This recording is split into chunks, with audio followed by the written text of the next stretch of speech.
President Muhammadu Buhari's main selling point in his first tenure was eradication of corruption and corrupt leaders. However, one of the governors who served as the governor of Lagos State and is also from the same party has been accused of fraud. Justice Chuka Obiozo of the Federal High Court sitting in Ikoyi, Lagos, ordered the freezing of the sum of three accounts of the some millions, I beg your pardon, and freezing of 3 accounts belonging to the Lagos State government over 9.9 billion naira fraud. Now, to discuss this, I still have Mr. Adegbenro in the studio. Rashid Adegbenro is a political analyst, and we also have Ayo Ademiluyi. He's also a legal practitioner. Thank you, gentlemen, for staying with us. Let's just jump into this. We don't have time. A lot of Nigerians have said that this is yet another witch hunt, and this is a word that we throw around in this country, witch hunt. But the EFCC would tell you that they're doing their job, and there has been a case, and so they're dealing with it. Now, we're not going to talk about that case because it will be sub judice. But let's look at these EFCC issues or going after certain politicians. Let's look at the antecedents. I'll start with you, Ayo. Pundits have also pointed fingers at most of the people on the ministerial list, the guys who have just been nominated and approved by the Senate to be ministers for whatever ministries we will get to know. That some of these people also have cases with the EFCC, and those cases are still lying in wait. But there is this new one. Let's not forget that also, I think sometime last week we heard the former governor of Lagos State saying he wants to move to another political party. And questions arise much more like, could this be the reason why the EFCC is after him? Now, the reality is that there's a paradox, sort of. It's as if you are in the ruling party, you are free from harassment, arrests and prosecution. And if you want to jump ship, it's as if you are going to make yourself available for arrest and prosecution. That's notwithstanding whether or not you are really guilty of what you are being charged for and all that. Just as you said, well, I believe if Mr. Ambode, the immediate past governor of Lagos State, has a case to answer, he has to face it.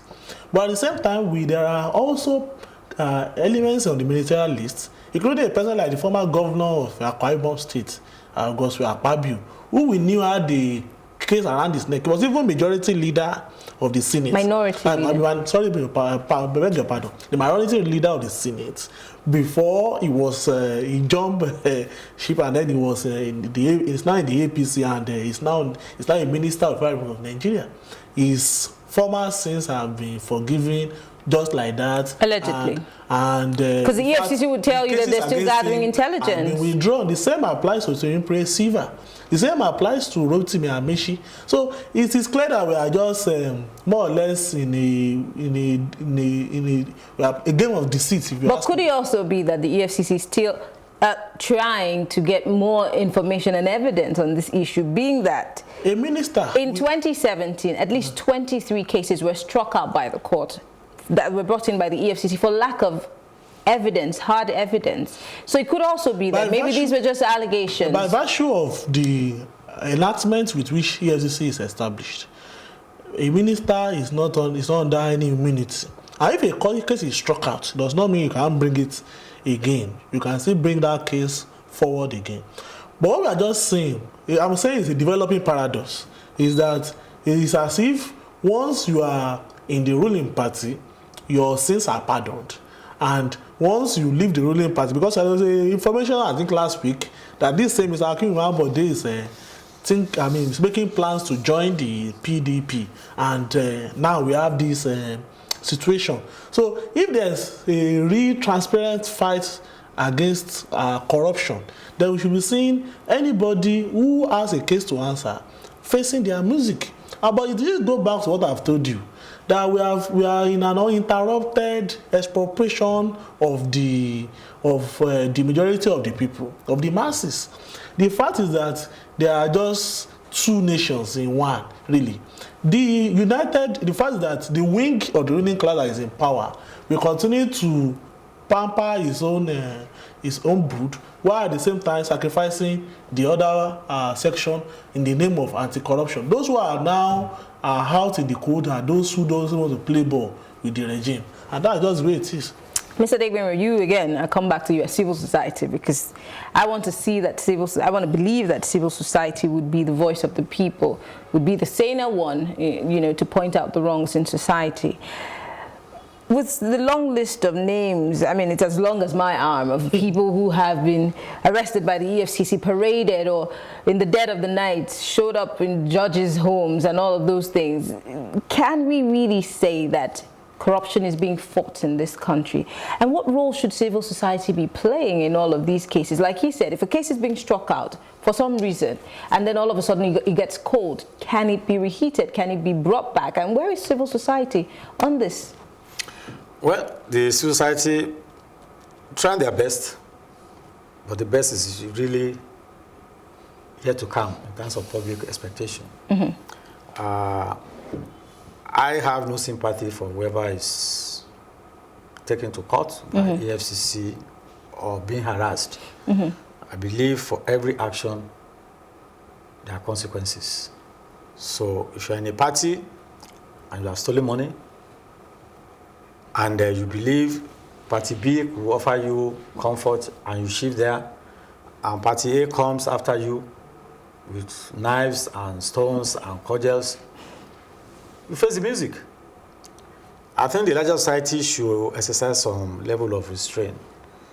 A lot of damage has been done, that's the reality on ground, in terms of corruption and pilfering of public treasury. All the cases cannot be sorted out in one night. Like the lawyer has already elaborated, EFCC lost quite a number of cases because of being much in a hurry to take these cases to court. I think larger society should allow the EFCC institution to be further strengthened to be able to deliver on the mandate given to it.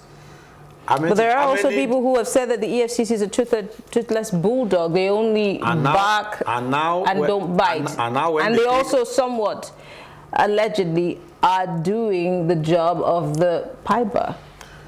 It's not strange. And this Nigeria will not be the only one. Let EFCC be allowed to do its job.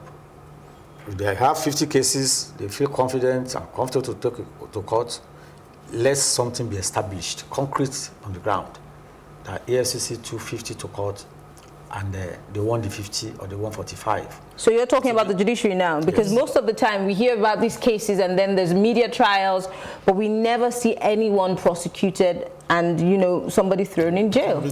And when they go to court, you find, I mean, the former governor of Delta is a case in point.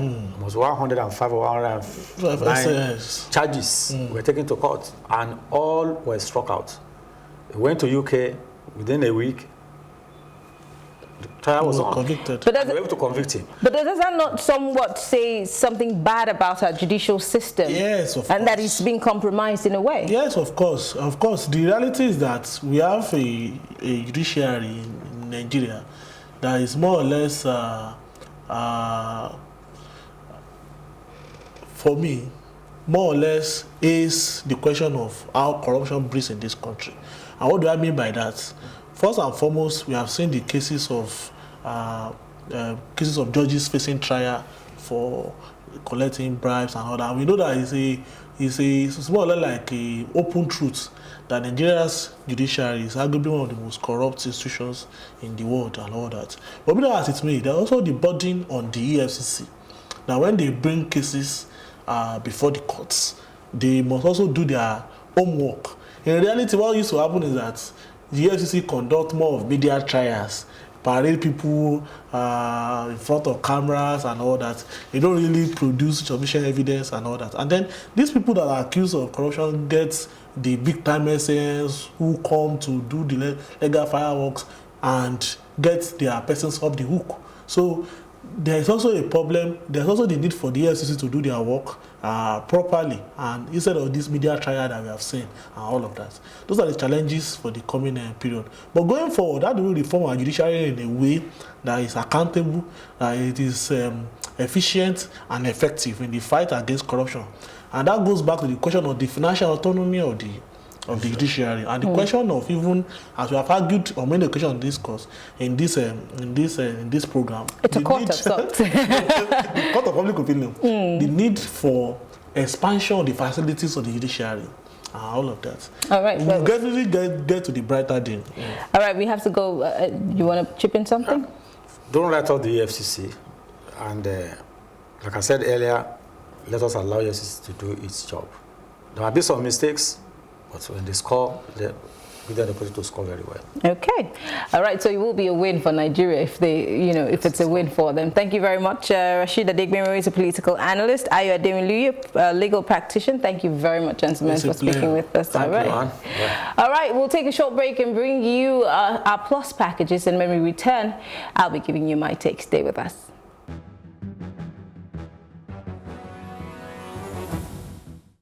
Senior advocate of Nigeria and human rights activist Femi Falana has stated that there is no democracy without the rule of law. He therefore called on government at all levels to obey the rule of law in order to encourage total obedience from its citizens and investors willing to invest in the country. No, there is no democracy that can work anywhere without the rule of law. The elections you conduct must be in accordance with the law. The courts that entertain cases must decide in accordance with the rule of law. Orders of court must be obeyed in the interest of the country. Like I was saying, nobody is going to invest in a country where the rule of law is suspended or in abeyance. And that is why we must get the government to appreciate that if a court has made an order that a citizen be released, you must release him. If a court says a citizen should be granted bail, you must grant him bail, so that the public will also respect the law. But if the government that rules by law does not respect the law, then you are inviting anarchy in a country. Yeah.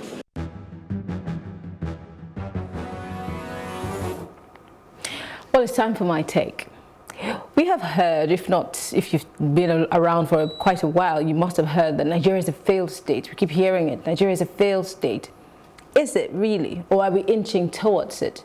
And looking around, of course, in today's discussion, we have found out what some of the characteristics of a failed state is. And we've seen insecurity thriving. We've seen bad economy and bad economical choices. We've seen, young people unemployed. So many things are going wrong. And of course, like one of my guests has said, that the leadership is responsible for steering the ship in either the right direction or in the wrong direction. But you ask yourself, you who's watching, you who's listening, what direction do you think we're going in right now? And of course, it behoves on our government to do the right thing, to listen sometimes to the people, because you're not leading yourself, you're leading a group of people. And if the people are criticizing, listen to some of those critiques, because it might help you to be a good leader. What is a good leader if he doesn't listen to his followers half the time? Because they know where it pinches the most. And for the Nigerian leaders, they might not necessarily understand what somebody in Morocco is experiencing, or the person in Yanokwaja is experiencing, or the guy in the creeks in, let's say, Port Harcourt or Ikwere land. They do not understand that. So listen to the people, and that way you can better lead us. And of course, the fight against corruption is a fight for all. If we win against corruption, we win for Nigeria. It's a big win for us. So the EFCC, this is what I have to say. Do due diligence.